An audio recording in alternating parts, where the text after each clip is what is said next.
여러분 반갑습니다. 서목사의 말씀 창고의 서목사입니다. 오늘도 함께 말씀을 나누는 여러분들을 사랑하고 축복합니다. 좋아요와 구독을 눌러주세요. 여러분과 함께 더 많은 말씀들을 나누기 원합니다. 오늘 하나님께서 우리에게 주시는 말씀은 시편 147편 12절에서 20절 말씀입니다. 저부터 한 절씩 교독하겠습니다. 오 예루살렘아 여호와를 찬양하라. 오 시온아 내 하나님을 찬양하라. 그분은 내 문들의 빗장을 강하게 하셨고 내 안에 있는 내 백성들에게 복을 주셨다. 또 내 경계 안에 평화를 주시고 가장 고운 밀가루로 너를 베풀리신다. 그분이 주의 계명을 땅에 보내시니 그 말씀이 빨리 퍼져나갑니다. 그분은 양털같이 눈을 내려주시고 서리를 재같이 흩으십니다. 또 우박을 자갈처럼 집어던지시니 그 추위를 누가 견뎌낼 수 있겠습니까? 그분은 말씀을 보내어 얼음을 녹이시고 또 바람을 보내 물이 돼 흐르게 하십니다. 그분은 야곱에게 말씀을 들려주시고 이스라엘에게 규례와 명령을 나타내셨습니다. 함께 읽겠습니다. 시작. 다른 어떤 민족에게도 이렇게 하신 적이 없으시니 그들은 그분의 명령을 알지 못했습니다. 여호와를 찬양하라. 아멘. 오늘의 말씀 요약도 함께 읽겠습니다. 시작. 하나님이 시온의 문빗장을 강하게 하시고 경내를 평안하게 하시니 백성이 복을 얻고 밀로 배부릅니다. 그분은 눈, 서리, 우박을 내리셔서 감당 못할 추위를 주셨다가 말씀을 보내셔서 그것들을 녹이십니다. 이스라엘에게는 규례와 명령을 보이시나 어느 민족도 그분의 명령을 알지 못했습니다. 아멘. 오늘 말씀을 통해서 우리가 묵상할 수 있는 몇 가지 내용이 있습니다. 첫 번째로 볼 수 있는 것은 하나님이 복 주시는 분임을 기억하며 찬양하게 하옵소서입니다. 하나님이 복 주시는 분임을 기억하며 찬양하게 하옵소서. 12절부터 14절 말씀 같이 읽도록 하겠습니다. 시작. 오 예루살렘아 여호와를 찬양하라. 오 시온아 내 하나님을 찬양하라. 그분은 내 문들의 빗장을 강하게 하셨고 내 안에 있는 내 백성들에게 복을 주셨다. 또 내 경계 안에 평화를 주시고 가장 고운 밀가루로 너를 배불리신다. 아멘. 우리가 하나님을 찬양할 때에 한 가지 원리가 있습니다.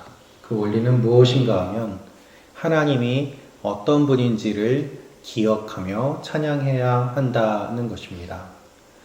하나님이 어떤 분인지 모르는데 어떻게 하나님을 찬양할 수 있겠습니까? 하나님이 하신 일을 경험하지 못했는데 어떻게 마음 깊은 곳에서부터 찬양이 나올 수 있겠습니까? 우리가 하나님을 찬양할 때에 단순히 목소리로, 노래로 하는 것이 아니라 마음 깊은 곳에서부터 찬양이 흘러나오게 하려면 하나님이 어떤 분인지 분명하게 알고 또한 경험해야 할 것입니다. 그래서 우리가 하나님이 어떤 분이신지, 어떤 일을 하셨는지, 또 어떤 일을 하시는 분인지 생각하는 것은 매우 중요합니다. 어떤 분은 하나님에 대해서 오해합니다. 하나님이 내가 조금이라도 잘못하면 나의 구원을 빼앗아가고 나를 벌 주시는 분이라고 착각하기도 합니다. 하나님에 대한 우리의 이해는 불완전할 수밖에 없습니다. 하나님은 눈에 보이지 않으시고 우리는 눈에 보이지 않는 하나님과 관계를 맺어야만 하기 때문입니다. 그래서 성경은 언제나 하나님이 어떤 분인지를 알려주고 있고 그 알려주는 내용은 이 세상에 일어나는 여러 사건들에 하나님이 어떻게 반응하시는가를 통해서 알려주십니다. 그래서 언제나 성경은 여호와께서 하신 일을 기억하라 라고 말하고 있는 것입니다. 하나님이 하신 일을 살펴보면 하나님이 무엇을 좋아하시는지, 무엇을 싫어하시는지, 어떠한 마음이신지 알 수 있기 때문입니다. 우리는 하나님의 뜻을, 하나님의 마음을 구하려고 합니다.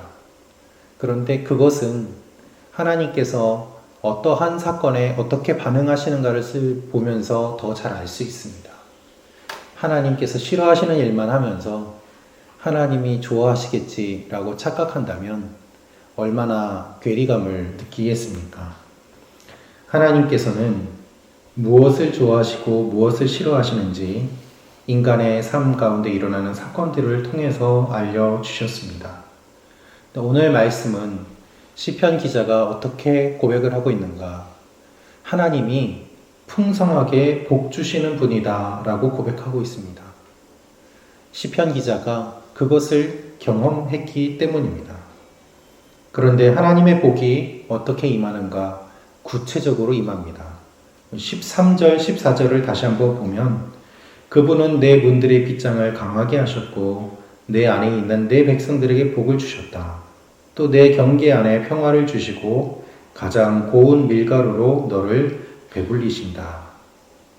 하나님의 은총과 축복이 하나님의 성 예루살렘에 임하게 되고 그것이 구체적으로 고운 밀가루로 최상급의 먹을 것을 주심으로 하나님의 백성들이 풍성하게 거두어 배부르게 먹게 된다라는 고백을 하고 있는 것입니다. 하나님이 복을 주시는데 그 복의 구체적인 모습이 배부르게 먹는 것이다 라는 것이죠. 여러분, 하나님은 우리에게 먹을 것을 주시는 분이십니다. 할렐루야. 주기도문에서도 예수님께서 일용할 양식을 위하여 기도하라 라고 말씀하셨습니다. 우리가 잃어버린 기도가 바로 잃어버린 양식을 위한 기도입니다. 주님, 먹을 것을 주십시오. 우리는 직장을 위해 기도하고 또한 다른 것들을 위해 기도하지만 정말 먹을 것을 달라고는 기도하지 않습니다. 왜냐하면 먹을 것은 이미 있다고 전제한 채 살아가기 때문입니다. 그러나 아직도 지구상에는 굶어 죽어가는 사람들이 많이 있고 먹을 것이 없는 사람들이 많이 있고 우리 주위에도 하루하루 생활이 힘들어서 정말 먹을 것을 위하여 기도할 수밖에 없는 많은 분들이 있습니다. 하나님은 우리를 채우고 먹이신다 라고 말씀하십니다. 우리가 배부르도록 채워주시는 분이다 라고 말씀하십니다. 이 하나님의 풍성한 복을 사모하며 받아 누리기를 원하는 마음으로 시편 기자는 이렇게 고백하고 있는 것입니다. 여러분, 우리는 하나님의 복을 사모해야 합니다. 이것은 단순한 기복신앙이 아닙니다. 무조건 복 달라는 이야기가 아닙니다. 하나님의 성품을 깊이 묵상하는 데서 시작되는 반응입니다. 하나님이 복 주시는 분이라는 것을 우리가 알고 믿는다면 당연히 하나님의 복을 구하게 되지 않겠습니까? 그리고 그 복은 우리가 배부르게 되는 것을 뛰어넘어 정말 생명의 떡으로 오신 예수 그리스도로 충만히 채워지는 것까지 이르게 됩니다.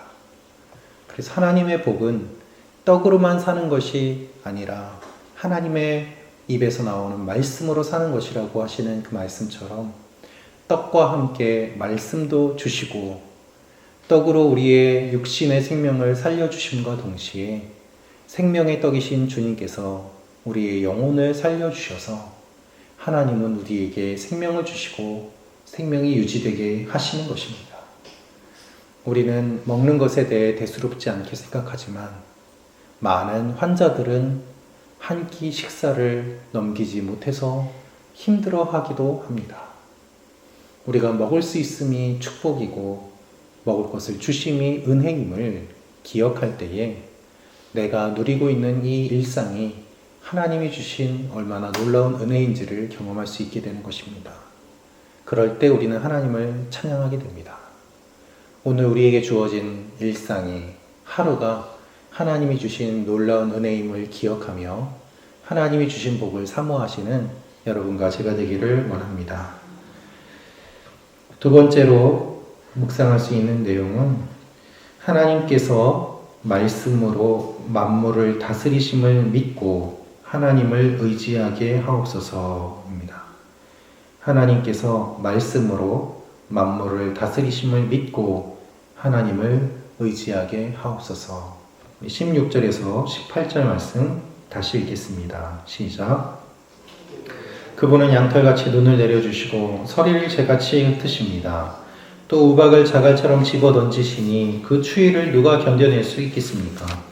그분은 말씀을 보내어 얼음을 녹이시고 또 바람을 보내 물이 돼 흐르게 하십니다. 아멘. 시편 기자는 하나님의 말씀을 묵상하며 찬양합니다. 하나님의 말씀이 어떠한 힘을 가지고 있는가? 하나님의 말씀이 온 자연 만물의 지면에 임하는 것을 이야기하고 있습니다. 여러분, 하나님의 말씀이 온 세상을 다스리십니다. 할렐루야. 하나님께서 이 세상을 만드실 때 말씀으로 세상을 창조하셨습니다. 있으라 하시니 그대로 되었습니다. 하나님의 말씀이 아니고서는 지어진 것이 아무것도 없다라고 성경은 말하고 있습니다. 그래서 하나님은 만들어 놓고 손을 떼시는 분이 아니라 만들어 놓고 지금도 온 자연 만물에 말씀하시며 다스리고 계시는 분이라고 선포하고 있습니다. 과학자들은 모든 물질에는 또 원자와 전자, 모든 물질에는 고유 진동수라는 것이 있다고 합니다. 그냥 가만히 있는 것이 아니라 막 움직이는데 그 움직이는 진동수가 물질마다 각각 다르다고 이야기를 합니다. 그 고유 진동수가 우리의 모든 것들을 존재하게 한다라고 주장하는 것이죠. 여러분, 하나님이 말씀하셨다는 것은 하나님의 말씀으로 모든 것이 시작되고 모든 것이 움직이고 또 모든 것이 존재하게 되었다는 것입니다.